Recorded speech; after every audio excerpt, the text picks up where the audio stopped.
Bismillahirrahmanirrahim. Assalamualaikum warahmatullahi wabarakatuh. Kurang semangat dalam menjawab salam. Memberi salam hukumnya sunat, menjawab salam hukumnya wajib. Saya ulangi, Assalamualaikum warahmatullahi wabarakatuh.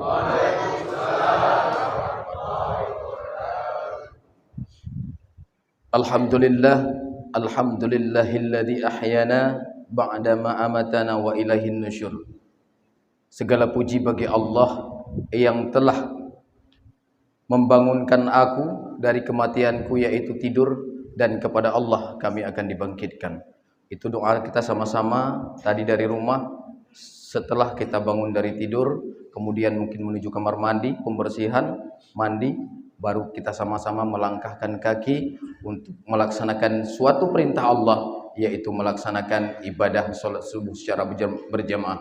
Alhamdulillah, syukur kita selalu kepada Allah Subhanahu wa taala. Pada pagi hari ini, subuh hari ini, kita masih diberikan kesempatan, terutama kesempatan iman dan Islam, sehingga kita bisa menyempatkan diri untuk berhadir di Masjid Jabal Nur Payapunten Muara II. Mudah-mudahan seperti hari ini kita berkumpul di sini, insya Allah Allah akan mengumpulkan kita nantinya di hari kiamat dalam surganya Allah. Amin ya rabbal alamin. Selanjutnya, Tuhan alam Nabi besar Muhammad sallallahu alaihi wasallam dengan mengucapkan Allahumma salli ala sayyidina wa nabiina wa habibina wa syafi'ina wa dzukhrina wa maulana Muhammad, kepada keluarganya, kepada sahabat beliau sekalian, kepada seluruh ulama mutakaddimin, ulama mutaakhirin, ulama yang muktabar, ulama yang mantengna tidro sapatu di atas permukaan bumi Allah. Karena gepegah li Nabi, al ulama'u warasatul anbiya. Ulama itu pewarisnya para nabi. Ulama itu cahaya lampu buat kita untuk menuju kehidupan yang abadi, kehidupan yang hakiki, yaitu kehidupan akhirat. Dunia ini hanya permainan saja. Yang saya muliakan Imam Syekh Masjid Jabal Nur, pengurus masjid, remaja masjid, kemudian yang kami hormati kebetulan hadir bersama kami Bapak Kasdim, kemudian seluruh anggota Kodim, yaitu Jamaah GSM Gerakan Subuh Masjid. Kemudian yang kami hormati abangda kami Bapak Kapolsek Banda Sakti, yang luar biasa setiap hari, setiap pagi selalu bersama kita. Termasuk yang saya hormati sesepuh saya, yaitu mantan Kabintal Korem 011 Lawangsa Bang Jul Kifli. Kebetulan kami dulu serah terima, saya dari Biren pindah kemari, saya dipanggil untuk mengisi jabatan Kabintal. Waktu itu saya menjabat lebih kurang 3,5 tahun, dan setelah itu saya mendapat amanah sekarang menjadi Pasiop Kodim 0103 Aceh Utara, juga mendapat amanah sebagai PLH dan Ramil 10 Tanah Luas. Kemudian yang saya hormati seluruh jamaah kaum muslimin dan muslimat yang tidak bisa kami sebutkan satu persatu. Alhamdulillah, pada pagi hari ini kami dipercayakan untuk berdiri di sini untuk memberikan sedikit tausiah. Menyegepegah li khadim buno ustad. Nyan berat betul jihmiat. Ustad nyan ka berat. Ustad kapten loh mah.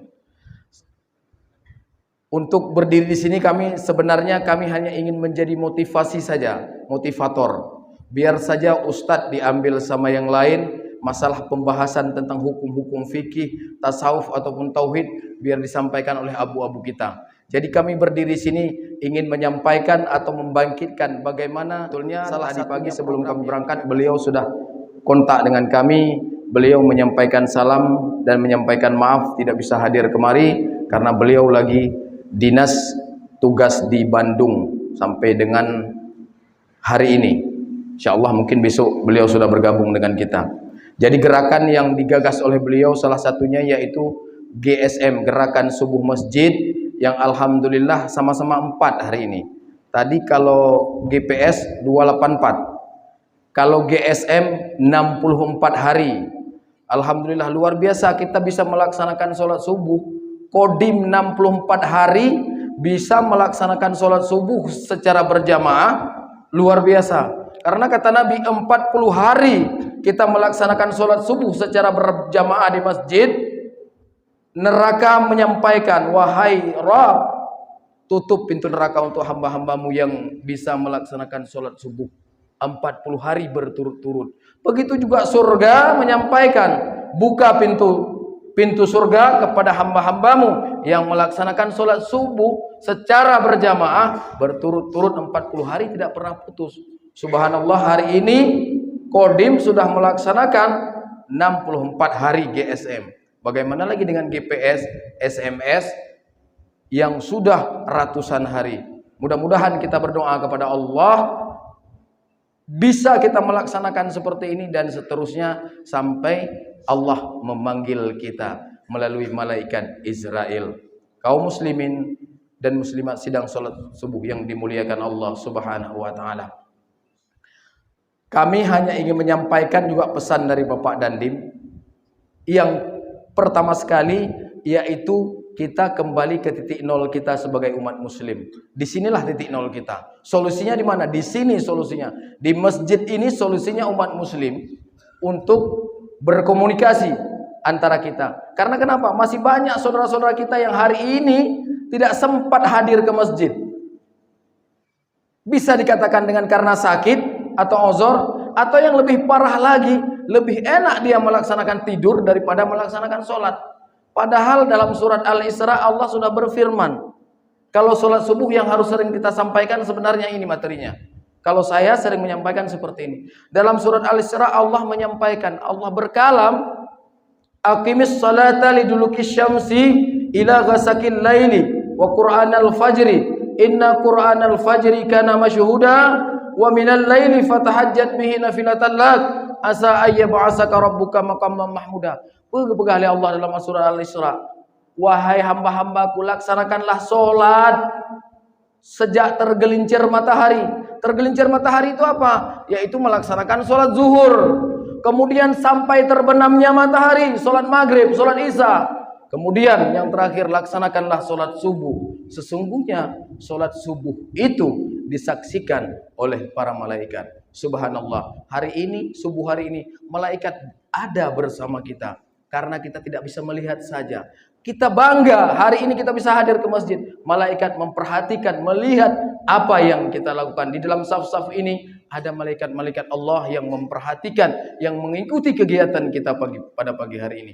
Kemudian Allah juga meneruskan firman-Nya, kalau kamu ingin diangkat derajat oleh Allah Subhanahu wa taala, laksanakanlah salat malam, salat tahajud di setiap malamnya untuk mengangkat derajatmu, untuk diangkat derajatmu oleh Allah Subhanahu wa taala. Kalau kita mau mengetahui bagaimana Pak Imam tadi membacakan surat Al-Baqarah, surat terakhir surat Al-Baqarah, la yukallifullahu nafsan illa wus'aha, Allah tidak membebani hambanya sesuai dengan kemampuannya. Allah sayang sama kita. Panggilan muazin jelas. Sebenarnya panggilan muazin itu panggilan Allah. Hakikinya panggilan Allah. Cuman kita tidak sadar. Kita meremehkan panggilan Allah. Banyak di antara kita meremehkan panggilan Allah Subhanahu wa taala. Di Aceh masjid besar-besar. Kita nyoh hana putap baik malai sebagai orang Aceh. Harus tak akui. Apalagi Kota Luk Semawe. Seharusnya Kota Luk Semawe ini menjadi kota contoh. Contohnya bukan hanya di bidang-bidang bagian pembangunan segala macam. Salah satu contohnya syariat. Kita ini negeri Serambi Mekah. Jangan serambinya aja di sini, Mekahnya tinggal di Arab. Kita lihat seharusnya ada pemimpin-pemimpin kita yang berani. Salah satunya, long ingat wate ubud-ubud long. Hana urang inang ya du bak warung-warung sampai poh 11 malam. Nyo sering long sampaikan. Ini seharusnya tugas kita. Seharusnya kami sebagai aparat TNI dan aparat Polri itu dimanfaatkan oleh pemimpin-pemimpin kita yang mempunyai aturan, yang bisa pegang peranan. Nyopoh 11 malam yang tak keliling Kota Luk Semawe ani inang mantang hidup orang kupi mandum. Kita nyota ibadah lagi nyohe deh. Anak tajuk deh. Ya ayyuhalladzina amanu qu anfusikum wa ahlikum nara. Jadi kita yang urung si bek mandum tak bebani bak pemimpin. Pemimpin hanya membuat kanun, membuat aturan. Kitalah yang melakukan pencegahan. Getanyo menyana anu, nyo mandum getanyo. Nyo rata-rata menyebab masjid memang nyo GPS, nan GPS. Gerakan pemuda subuh. Tang payah terubah. Gerakan orang tua subuh. Nyo anak muda aja dagalan beri terus anak muda. Nah, kan sedih dagalan. Anak muda hana apa jin? Dah lewat bak kedai mentang na yang mentang pudep-pudep HP. Bak kedai, bak warung-warung. Itu siapa yang salah? Orang tuanya hana kebaca Al-Quran sebab ayat yang lu baca penuh hana kebaca. Kaum muslimin sedang sholat subuh yang dimuliakan Allah. Itu sebenarnya pencegahan dari mana? Dari kita sendiri. Orang tua, kita punya anak laki-laki, punya anak perempuan. Itu yang harus kita cegah sekarang. Terutama anak perempuan ini. Laki-laki itu kalau dalam agama seorang suami tidak dituntut kesetiaan terhadap istrinya. Kenapa saya bilang tidak dituntut? Dalam surat An-Nisa ayat 2 disampaikan. Laki-laki boleh kawin 1, 2, 3, dan 4. Tapi urang agam jino gebaca ayat hanabeh. Nah, abeh baca, kalau sanggup berlaku adil silakan. Kalau tidak sanggup cukup 1 saja. Nah, seperti itu ayatnya. Makanya tugas kita sebagai orang tua, anak-anak kita didik dengan baik. Jangan ada anak perempuan karaya kagadis SMA wate ya jemput urumoh karena iblo busate sapa tak jauh. Nah, inilah pencegahan sekarang Kota Lu semua ini. Ini nggak apa-apa saya sampaikan di sini biar pemimpin-pemimpin kita mendengar, yang punya kewenangan mendengar, membuat aturan. Hanale Aceh, Marwah Aceh sudah tidak ada. Tahun di bawah tahun 2000 dulu nggak ada urung inang ya dua warung kopi sampai belah mana-mana. Cukup fatal yang kejadian seperti ini. Ini sekarang tidak ada. Muda-mudi duduk di warung kopi, kebanggaan. Seharusnya ini yang pertama kita cegah. Kita selalu hadir untuk melaksanakan sholat subuh, tapi pencegahan hal-hal seperti itu tidak pernah kita lakukan. Ini yang harus saya sampaikan supaya terdengar di media nanti. Siapa yang menyampaikan? Pasiop Kodim 0103 Aceh Utara. Biar kami TNI, Polri dimanfaatkan salah satu ke situ. Jangan hanya disuruh ikut rapat saja. Kaum muslimin dan muslimat sidang sholat subuh yang dimuliakan Allah Subhanahu wa taala. Kalau kita tahu bagaimana faedahnya sholat subuh, kita akan merangkak kemari. Datang kemari untuk melaksanakan ibadah sholat subuh. Makanya ajak anak-anak kita. Sebelum kita berangkat, kita bangunkan istri kita. Ibu-ibu tidak diwajibkan memang sholat di masjid. Kalau bisa sholatnya dari Nabi, sholatnya setengah jengkal, sejengkal dari tempat tidurnya. Kalau sendiri tidak boleh. Kalau ada suaminya, silakan. Jadi kenapa? Supaya tidak menimbulkan fitnah. Karena anak-anak gadis sekarang kalau mau sholat, kalau kita lihat bulan puasa itu mau sholat, hanya pakai jilbab irumo. Truk ke masjid baru pakai telkom. Nah, itulah yang menimbulkan fitnah. Tapi kalau ada suaminya, silakan. Untuk kita bisa mendapatkan ilmu-ilmu seperti ini. Kaum muslimin sidang salat subuh yang dimuliakan Allah Subhanahu wa taala. Karena Allah berfirman, "Wa ma khalaqtul jinna wal insa illa liya'budun." Allah mengatakan, tidak saya ciptakan jin dan manusia kecuali untuk menyembahku. Setelah itu ayat Allah bersambung. Setelah kita melaksanakan ibadah, silakan bertebaran di muka bumi Allah untuk mencari nafkah, untuk mencari rezeki yang telah disiapkan oleh Allah Subhanahu wa taala.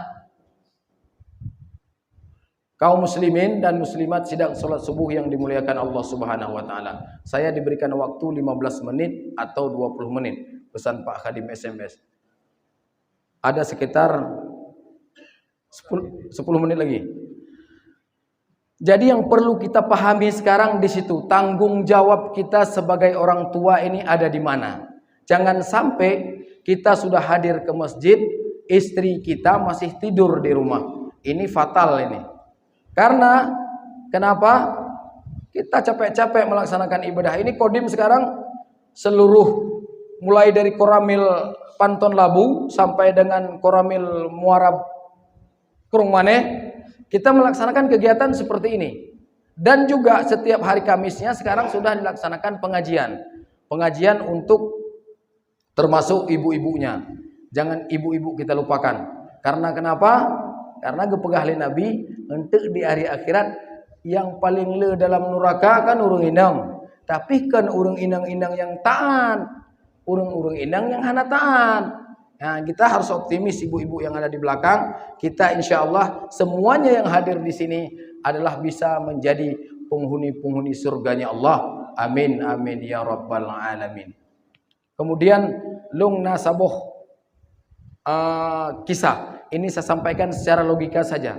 Kita kan sebagai muslim, Rasulullah Shallallahu Alaihi Wasallam bersabda. Ini sabda ini mungkin anak kecil pun tahu, cuman berat untuk melaksanakannya.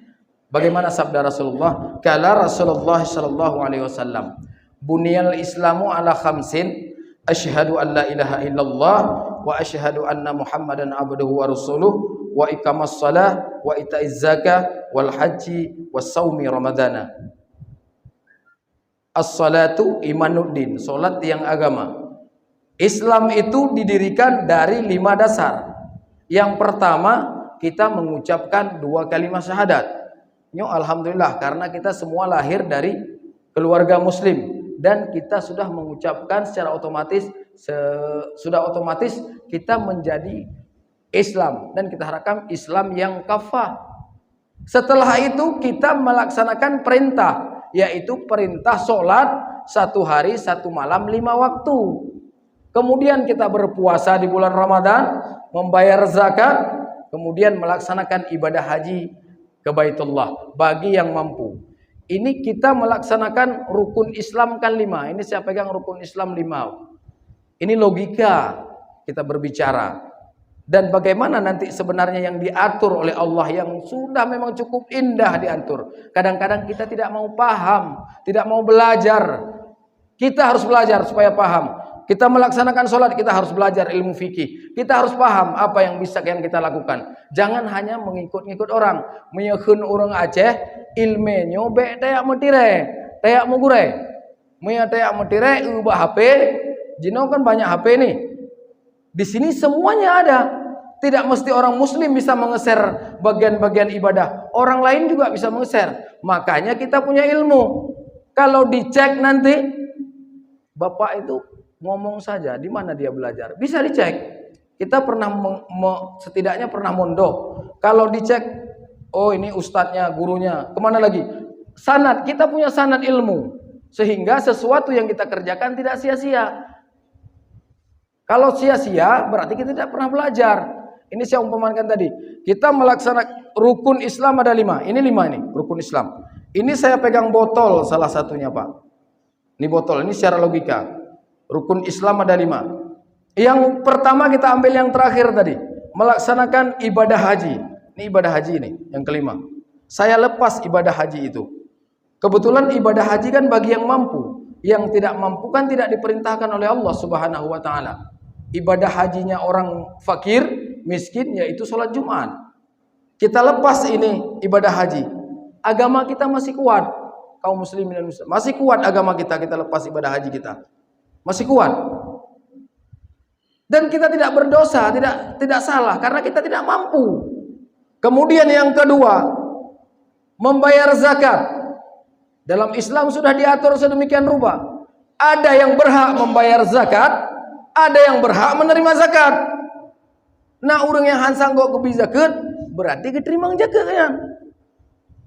Kan dalam aturan sudah disampaikan, dalam Al-Quran disampaikan, dalam kitab juga disampaikan. Zakat kita tidak melaksanakan. Kenapa? Saya tidak mampu memberi zakat.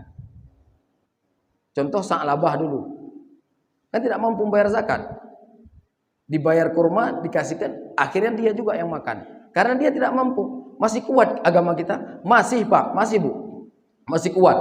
Kemudian yang ketiga, berpuasa. Aturan Islam juga jelas, berpuasa kalau tidak ada uzur. Kalau kita sakit kan tidak berpuasa.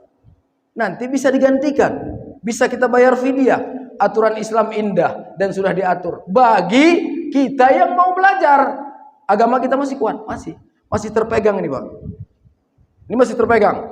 Haji sudah tidak, zakat tidak, puasa tidak. Bagaimana kalau kita meninggalkan sholat? Apa yang terjadi dengan botol kaca yang saya pegang? Jatuh dan otomatis pecah. Setingkat Abu Taklum menyebutnya udah tinggal sembayang kafir kita. Nauzubillah summa nauzubillahnya tingkat Abu Taklum tapi menyebutnya hendak tidak pegangnya karena ilmunya dia belum terukunan. Tapi sebenarnya itu yang membedakan kita dengan orang kafir apa? Ya sholat. Ini ada di antara kita, kadang-kadang kita punya teman, kita berteman sama siapa saja boleh. Tidak pandang agama, silakan kita berteman. Tapi kalau soal akidah, kita harus tegas. Kita harus keras soal akidah, jangan main dengan akidah. Begitu kita berkawan, ada. Kalau kita berkawan dengan mereka, dengan orang-orang kafir, terdengarlah kita di masjid-masjid waktu sholat sudah datang. Hayya 'alas shalah. Kawan kita lagi bercerita, lagi asik-asik mungkin minum kopi dengan kawan kita yang bukan muslim, yang kafir, kita bilang. Duduk kita di situ. Sampai selesainya azan, bahkan sudah selesai sholat, kita masih duduk di situ. Apa beda kita dengan mereka? Tidak ada. Berarti kita juga dari mereka. Kita juga kaum mereka. Itulah. Makanya sekarang, kalau kita mendengarkan suara azan, utamakan suara azan, laksanakan sholat, hentikan kegiatan. Salah satunya kita di sini banyak jadi pemimpin. Contoh saya sendiri sebagai Pasiom. Ada Bapak Kapolsek, ada di sini mungkin kita Pak Gesi atau Pak Camat. Kalau kita lagi memimpin rapat, ada rapat, kebiasaan rapat kita di Aceh ini, poh 2 undang, poh le baru mulai. Nah, poh le mulai, gak jelas asal tengah rapat. Nah, begitu lagi-lagi asiknya rapat, Allahu Akbar, Allahu Akbar, mandum kada dengar. Geun li pemimpin rapat, ngan santai mandang. Nyampi bacu-bacu ke begah, ge semik ageo. Nyan, bak masjid kai bang. Nyo tapi yuh boleh tiat, tadi ngebang. Nyang dia begah. Menyenyang dia begah baik gedua ke dia beje ke pemimpin rapat. Baik gedua ke Kapolsek baik gedua. Ke Pasiop baik dia holaim dah. Kalau kita berani, begitu dengar suara azan, rapat memang belum selesai. Coba sampaikan pemimpin rapat. Oke, rapat kita hentikan. Sekarang sama-sama kita menuju ke musola untuk melaksanakan sholat. Nyan, nah itu biar dari pemimpin. Long kapet don lo semuanya hana lo mian. Sering saya mengikuti rapat di kota-kota lo semuanya, tapi belum ada itu. Makanya kemarin waktu saya ikut rapat sekali, itulah yang saya lakukan itu. Saya sampaikan ke pemimpin rapat. Pak, hentikan rapat Pak. Karena kenapa? Bapak sama yang manggil itu lebih besar yang di sana. Sama-sama kita sholat. Itu yang saya sampaikan. Silakan nanti ditanya. Itu sebenarnya yang harus kita lakukan. Ini tidak. Kita lebih takut dengan pimpinan kita daripada kepada Allah Subhanahu wa taala. Jelas Allah yang menciptakan kita, Allah yang memberi rezeki kepada kita. Itu yang harus kita lakukan. Mudah-mudahan Kota Lusmai Aceh khususnya harus bisa seperti itu. Ini kita orang Aceh. Pak Dandim bukan orang Aceh, Pak. Pak Dandim orang Blitar. Seharusnya yang berdiri di sini orang Aceh. Yang seperti Pak Dandim itu orang Aceh. Malu kita jadi orang Aceh seperti itu. Orang Aceh nggak ada lagi yang berani seperti itu. Saya orang Aceh.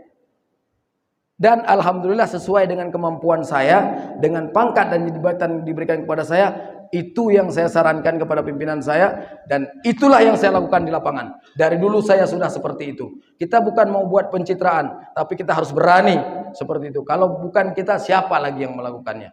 Kaum muslimin dan muslimat sidang salat subuh yang dimuliakan Allah, waktu juga sudah melebihi. Kadang-kadang kalau menyadap kabarnya lalai dah. Tapi enggak apa-apa, kita untuk mengingatkan kita.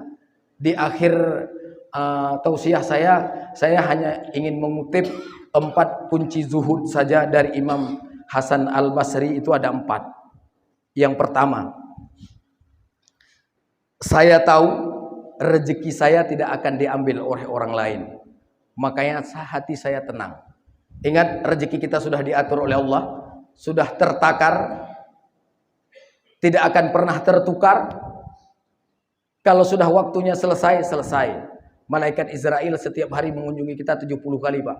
70 kali dalam hadis qudsi disampaikan malaikat Israel datang melihat kita. Apakah sudah cocok Bapak ini saya ambil atau belum?